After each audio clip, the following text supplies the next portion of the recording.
Bismillahirrahmanirrahim. Assalamualaikum warahmatullahi wabarakatuh. Waalaikumsalam warahmatullahi wabarakatuh. Gimana nih kabarnya anak-anak, pada sehat kan? Sehat Ibu, alhamdulillah. Alhamdulillah.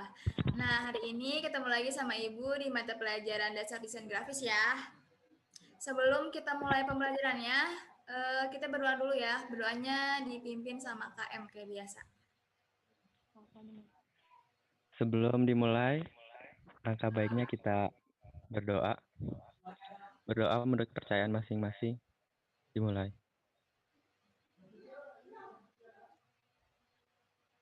Berdoa selesai. Nah, terima kasih Razan udah mimpin doa. Sekarang kalian ngisi absennya Ibu udah kirim di Google Classroom. Kalian bisa ngisi ya setelah jam pelajaran selesai, setelah Zoom ini selesai. Kita langsung aja ke materi baru nih. Kita bakalan bahas materi baru. Tentang apa sih Bu? Nah, kita lihat ya. Tentang apa? Ibu langsung buka PPT-nya. Nah, format gambar ya. Format gambar tuh apa sih, Bu? Format gambar tuh mungkin kalian beberapa format gambar udah sering kalian temuin ya di sehari-hari atau di HP kalian.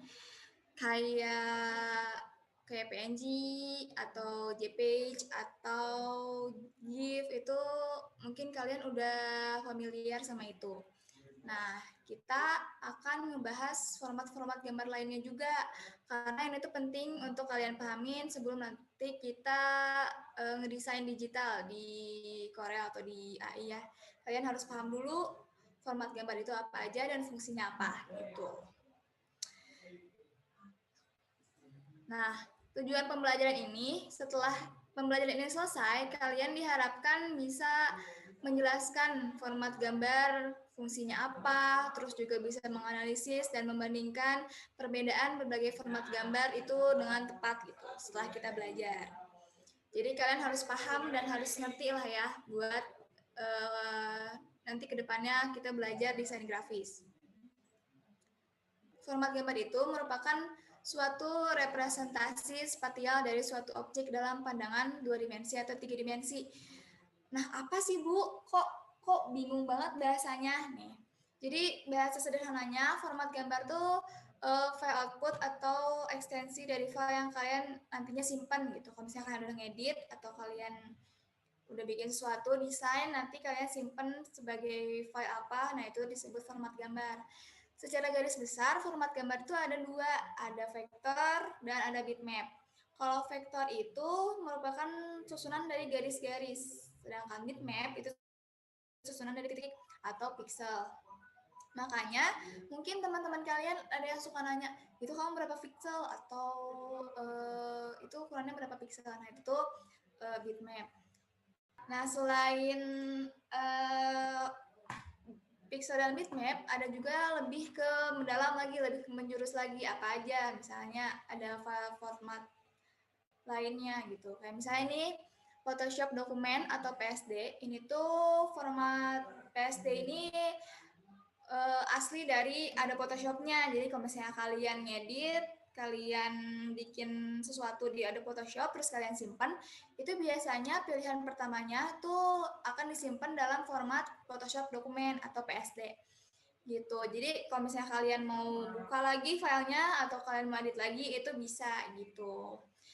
Nah, PSD ini kan merupakan file bitmap ya, salah satu file bitmap, contoh file bitmap dari Adobe Photoshop. Biasanya itu digunakan untuk digital imaging gitu, untuk kalian ngedit-ngedit foto atau gambar.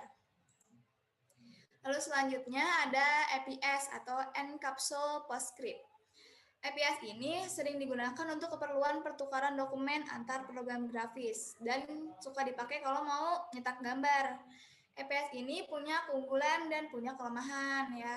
Keunggulannya karena menggunakan bahasa PostScript, format ini bisa dikenali oleh semua program persiapan cetak gitu. Jadi kayak cocok lah untuk kalian kalau mau nyetak. Terus kelemahannya juga ada karena tidak mampu menyimpan alpha channel sehingga Kayak tadi ada Photoshop kan ya, ada apa channelnya, ini nggak ada. Jadi biasanya orang-orang yang menggunakan ada Photoshop itu menggunakan EPS ini ketika mereka udah selesai ngeditnya, udah dalam gambar yang dalam bentuk final gitu. Lalu selanjutnya ada JPEG atau JPG atau Joint Photographic Expert Group. Ini siapa yang udah sering ketemu sama format file JPEG ini? Sering, Bu. Sering kan ya, karena format file ini tuh biasanya dipakai untuk nyimpen foto gitu, kayak nyimpen foto gitu. Foto tuh biasanya disimpan dengan format JPEG gitu, karena mungkin hampir semua foto di galeri kalian juga itu formatnya JPEG ya, karena JPEG ini mampu mengkompres objek dengan tingkat kualitas sesuai dengan pilihan yang disediakan. Terus juga sering dipakai untuk menyimpan gambar yang akan dipublikasikan nantinya gitu. Lalu selanjutnya ada GIF. Nih sebelum Ibu jelasin, ada yang tahu nggak GIF itu apa? Yang bergerak, Bu. Gambarnya bergerak, Bu. Iya benar. Itu siapa tadi yang jawab? Vel sama Nadia nih ya? Iya, Bu. Nah, pintar. Jadi GIF ini tuh merupakan animasi 2 dimensi yang sederhana lah ya.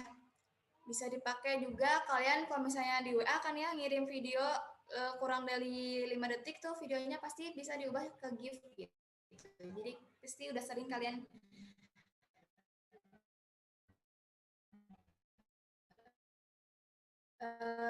ketemu juga di dunia nyata gitu. Dan untuk aplikasi elektronik dan internet. Tapi GIF ini hanya mendukung warna grayscale, bitmap, dan index color. Selanjutnya ada TIFF. TIFF atau Text Image Format File. Nah, format ini, TIFF ini mampu menyimpan gambar dengan kualitas hingga 32 bit. Nah, TIFF ini tuh salah satu contoh atau salah satu format bitmap. Tapi biasanya nih ya, kalau misalnya kalian mau nyetak, desain, atau foto, atau apa tuh kalian biasanya pakai format vektor kan ya, biar nggak buram gitu, biar nggak rusak fotonya. Nah, kalau misalnya kalian mau pakai bitmap, kalian bisa pakai TIFF ini. Kenapa? Karena TIFF ini termasuk salah satu yang berkualitas tinggi untuk kategori file bitmap. Jadi bisa dianjurkan untuk industri cetak gitu. Jadi kalau misalnya kalian nyetak, kalian bisa pakai TIFF. Selanjutnya ada PNG. PNG atau Portable Network Graphic. Ada yang tahu nggak PNG itu yang kayak gimana? Yang belakangnya transparan. Iya, pinter, Vel. Jadi PNG ini tuh alternatif lain dari GIF. Nah, biasanya digunakan untuk menampilkan objek dalam halaman web.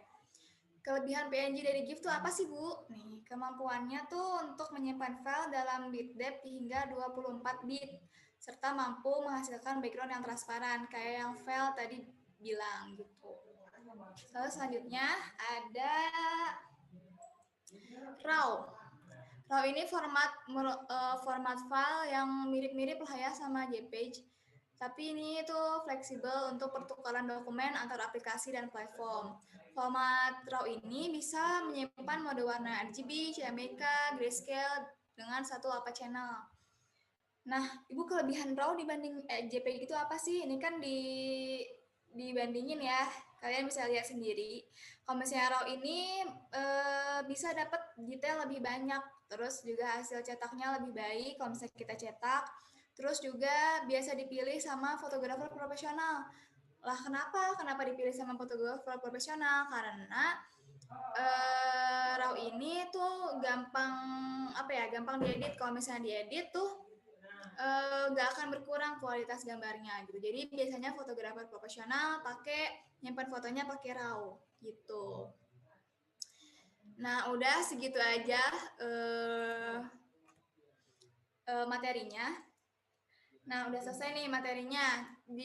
Dari yang udah Ibu jelasin tadi, ada nggak yang mau kalian tanyain atau kalian bingungin? Ya, Bu. Tanya, Bu. Iya, boleh. Mau nanya apa? Kalau bedanya vektor sama bitmap, jadi gimana Bu tadi? Bedanya vektor sama bitmap. Ini agak kalian hati-hati ya, jangan sampai ketukar. Kalau misalnya bitmap itu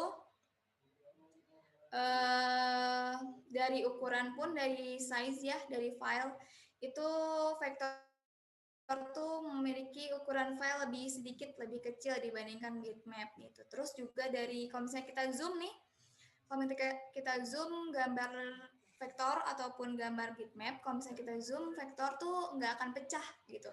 Resolusinya akan tetap sama dan garisnya pun, garis pinggirannya pun akan halus gitu kelihatannya. Kalau misalnya bitmap, kalau misalnya kita zoom itu akan pecah-pecah karena kan dari titik gitu ya, akan dari pixel. Jadi kalau misalnya di zoom tuh akan kelihatan pinggirannya tuh bergerigi gitu. Terus juga kayak yang tadi Ibu bilang, kalau misalnya vektor itu resolusinya tidak dipengaruhi sama resolusi, sedangkan bitmap itu dipengaruhi sama resolusi. Kalau misalnya kegunaannya apa? Bedanya apa kegunaannya? Kalau misalnya bitmap itu biasa dipakai buat yang banyak warnanya, kayak foto ataupun buat kalian ngedit-ngedit foto, digital imaging gitu, suka dipakainya buat itu. Kalau misalnya vektor, kalau kalian mau bikin logo, bikin poster, dan segala macam, kalian pakainya vektor. Gitu sih bedanya. Gimana Engel, udah jelas belum? Jelas Bu, makasih. Iya, oke. Ada yang mau nanya lagi? Aku Bu, mau nanya Bu. Iya, boleh. Astrid ya? Ya Bu, kalau kita mau buat gambar vektor itu Nanya pakai apa? software apa aja Bu?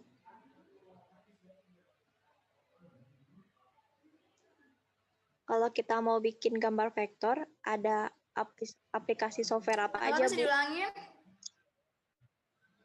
Ibu, kalau kita mau buat Oh, aplikasi vektor, aplikasi gambar vektor Bu, itu pakai software apa Bu? kalau misalnya kalian mau bikin logo atau bikin poster nih ya kan pakai vektor. Biasanya kalian bisa ngeditnya pakai AI, Adobe Illustrator atau pakai Corel. Itu sih yang paling banyak dipakai sama desainer grafis. AI dan Corel. Karena kenapa? Karena fiturnya banyak, lengkap dan mudah diaplikasikannya gitu. Gimana? Udah jelas? Jelas Atau masih Bu, bingung? terima kasih. Ya, ini ada yang mau nanya lagi gak? Yang lain selain Engel dan Astrid? Ada Ibu. Oke, karena nggak ada yang mau nanya, Ibu mau tes nih. Sebenarnya kalian paham atau enggak sama yang udah Ibu jelasin? Pak cepet-cepet ya jawabnya ya. Nanti kalau misalnya yang benar, Ibu kasih nilai tambahan. Kalau misalnya kita bikin logo, desain logo, terus kita mau simpen logo itu, kita simpennya pakai format file apa? PNG. Aku. PNG. Ayo siapa? Aku. PNG. Apa jawabannya, Vel? PNG, bukan Ibu. Iya, benar. Kenapa kita harus nyimpennya pakai PNG? Agar gambarnya bagus, yang dihasilkan bagus. Lalu belakangnya itu apa ya? Transparan gitu.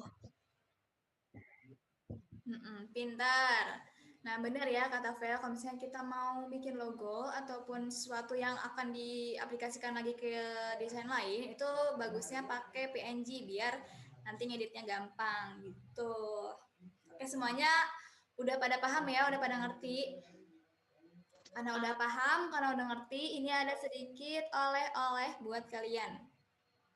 Oleh-olehnya apa, Bu? Oleh-olehnya tugas. Harus mau. Tugasnya sedikit ya. Nggak boleh nggak mau. Tugasnya sedikit, Ibu. Dan gampang. Kalau misalnya kalian udah ngerti, ini gampang. Iya. Yang pertama, udah Ibu kirim ya dua-duanya di Google Classroom. Yang pertama, karena jam pelajaran kita masih ada 30 menit lagi, kalian habis ini belajar individu dan jawab soal esai dari Ibu. Ada cuma dua pertanyaan, dan kalau misalnya kalian ngerti, kalian bisa jawab itu dengan cepat gitu. Jadi dikumpulinnya setelah pembelajaran kita selesai sekitar jam 11 ya, jam 11.00 Ibu set waktunya. Lalu yang kedua ada tugas praktik, udah Ibu kirim juga di Google Classroom, bisa kalian cek sendiri masing-masing dan semua itu dikirimnya H-1 sebelum kita mulai pembelajaran minggu depan gitu. Oke, itu aja paling tugas dari Ibu dan pembelajaran hari ini. Karena kalian udah pada ngerti dan paham, insya Allah. Jadi kita Ibu tutup aja, ya. Terima kasih buat partisipasinya, udah hadir dan udah aktif nanya. Mohon maaf kalau Ibu ada salah-salah kata atau kekurangan. Wabillahi taufiq wal hidayah.